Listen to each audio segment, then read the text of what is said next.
Hey guys, this is Lise on How to Be an Artist.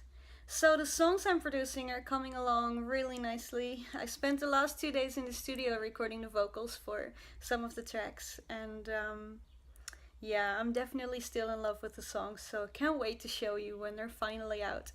Also, I've been having cups of coffee, like I talked about in my last vlog, and I will show you some videos of tips that they have for you. And I had this idea that I'd like to share with you. It's about time off because, well, I've been pretty busy recently, and when I'm busy, I often find myself daydreaming about going on holiday and about just doing fun things and taking time off. But then I realized what it really is escapism. I just want to get away from the busyness. So when I finally do take time off or when I go on holiday, I don't fully enjoy it because I still feel a lot of weight on my shoulders from all the work that I probably should have been doing when I was daydreaming. So I came up with this idea. What would a holiday be like if you really gave yourself a holiday? If you really gave yourself the time off, like completely? No pressure, no feeling guilty about goals that you think you should have achieved and you maybe didn't. Just enjoy your holiday. Maybe you do that already, but I have a hunch that a lot of people, just like me, finally go on their holiday, finally get their time off, and they're not fully there. You can't completely let yourself have that time off. So personally, I think it's a great idea, and I'm gonna go for it. I'm deciding that this holiday this year, I'm really gonna give myself the time off. No matter how far I did or didn't get, I'm gonna go camping in France for 2 weeks in the beginning of August with my family. It's my parents' anniversary.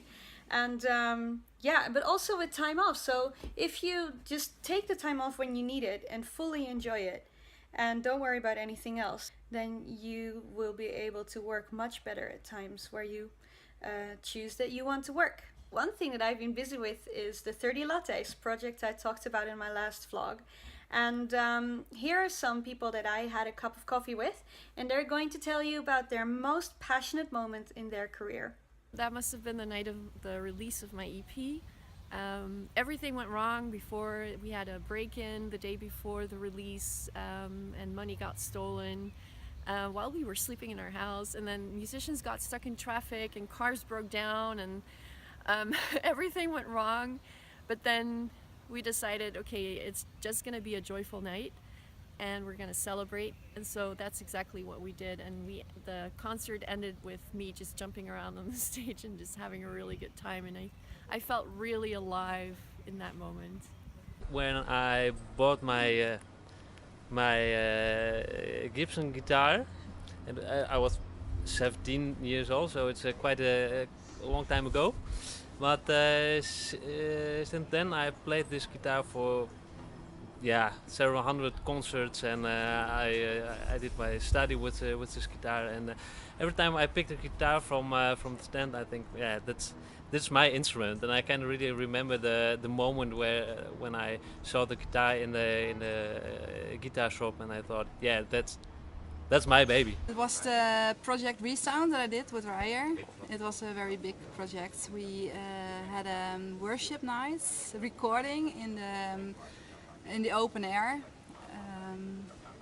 and it was a very big project. We had like 1,000 people who were attending there, and we had a live recording from audio but also video, and the product that came from it was very wonderful. Yeah, so when Rob and I moved to California, we got invited by the music community to take part in a women's concert right after the women's marches, after the inauguration of the president.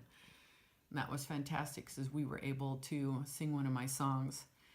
And what was even better than that is that our kids were over at that time and they were able to take part in the concert.